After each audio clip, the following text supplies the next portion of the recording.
प्राचीन काल में एक नदी के किनारे बसा नगर व्यापार का केंद्र था। फिर आए उस नगर के बुरे दिन, जब एक वर्ष भारी वर्षा हुई। नदी ने अपना रास्ता बदल दिया। लोगों के लिए पीने का पानी न रहा और देखते ही देखते नगर वीरान हो गया। अब वह जगह केवल चूहों के लायक रह गई। चारों ओर चूहे ही चूहे नजर आने लगे। चूहों का पूरा साम्राज्य ही स्थापित हो गया। चूहों के उस साम्राज्य का राजा बना मूसक राज चूहा। चूहों का भाग्य देखो, उनके बसने के बाद नगर के बाहर जमीन से एक पानी का स्रोत फूट पड़ा और वह एक बड़ा जलाशय बन गया। नगर से कुछ ही दूरी एक घना जंगल था। जंगल में अनगिनत हाथी रहते थे। उनका राजा गजराज नामक एक विशाल हाथी था। उस जंगल क्षेत्र में भयानक सूखा पड़ा। जीव जंतु पानी की तलाश में इधर उधर मारे मारे फिरने लगे। भारी भरकम शरीर वाले हाथियों की तो दुर्दशा हो गई। हाथियों के बच्चे प्यास से व्याकुल होकर चिल्लाने व दम तोड़ने लगे। गजराज खुद सूखे की समस्या से चिंतित था और हाथियों का कष्ट जानता था। एक दिन गजराज की मित्र चील ने आकर खबर दी कि खंडहर बने नगर के दूसरी ओर एक जलाशय है। गजराज ने सबको तुरंत उस जलाशय की ओर चलने का आदेश दिया। सैकड़ों हाथी प्यास बुझाने डोलते हुए चल पड़े। जलाशय तक पहुंचने के लिए उन्हें खंडहर बने नगर के बीच से गुजरना पड़ा। हाथियों के हजारों पैर चूहे को रौंदते हुए निकल गए। हजारों चूहे मारे गए। खंडहर नगर की सड़कें चूहों के खून मांस के कीचड़ से लथपथ हो गई।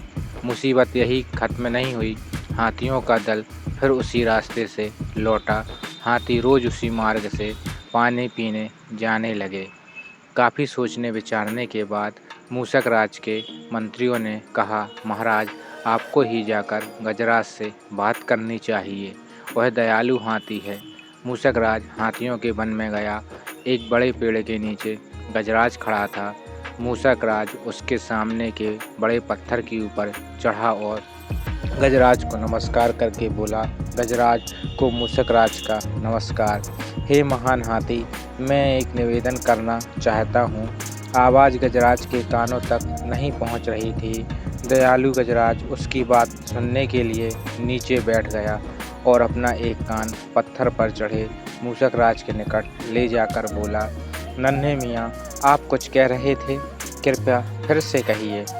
मूसक राज बोला, हे गजराज, मुझे चूहा कहते हैं। हम बड़ी संख्या में खंडहर बनी नगरी में रहते हैं। मैं उनका मूसक राज हूँ।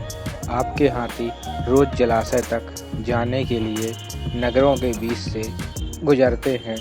हर बार उनके पैरों तले कुचले जाकर हजारों चूहे मरते हैं। यह मूसक संहार बंद न हुआ तो हम नष्ट हो जाएंगे। गजराज ने दुख भरे स्वर में कहा, मूसक राज, आपकी बात सुन मुझे बहुत शोक हुआ। हमें ज्ञान नहीं था कि हम इतना अनर्थ कर रहे हैं। हम नया रास्ता ढूंढ लेंगे।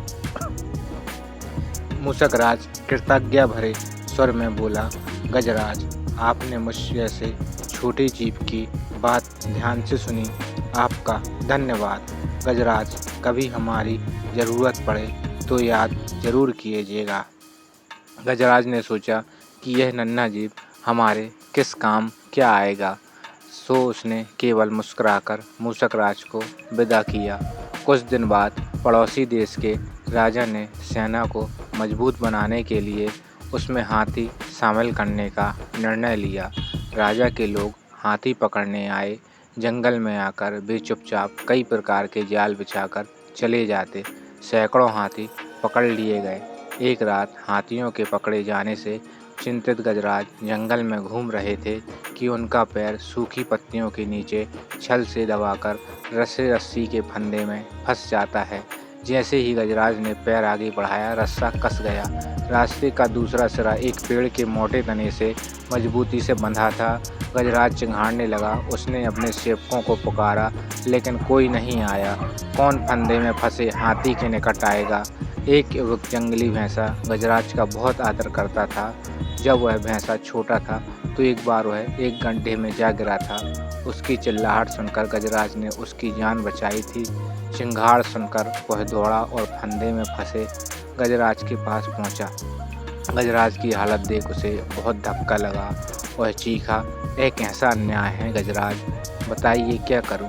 मैं आपको छुड़ाने के लिए अपनी जान भी दे सकता हूं। गजराज बोले, बेटा तुम बस दौड़कर खांडहार नगरी जाओ और चूहों के राजा मूषक राजा को सारा हाल बताना। उससे कहना कि मेरी सारी आस टूट चुकी है। भैंसा अपनी पूरी शक्ति से दौड़ा दौड़ा मूषक राज के पास गया और सारी बात बताई। मूषक राज तुरंत अपने 20-30 सैनिकों के साथ भैंस की पीठ पर बैठा और वो शीघ्र ही गजराज के पास पहुँचे। चूहे भैंस की पीठ पर से कूदकर फंदे की रस्सी कुतरने लगे। कुछ ही देर में फंदे की रस्सी कट गई। वह गजराज आज़ाद हो गए। सीख, आपसी सद्भाव व प्रेम सदा एक दूसरे के कष्टों को हर लेते हैं।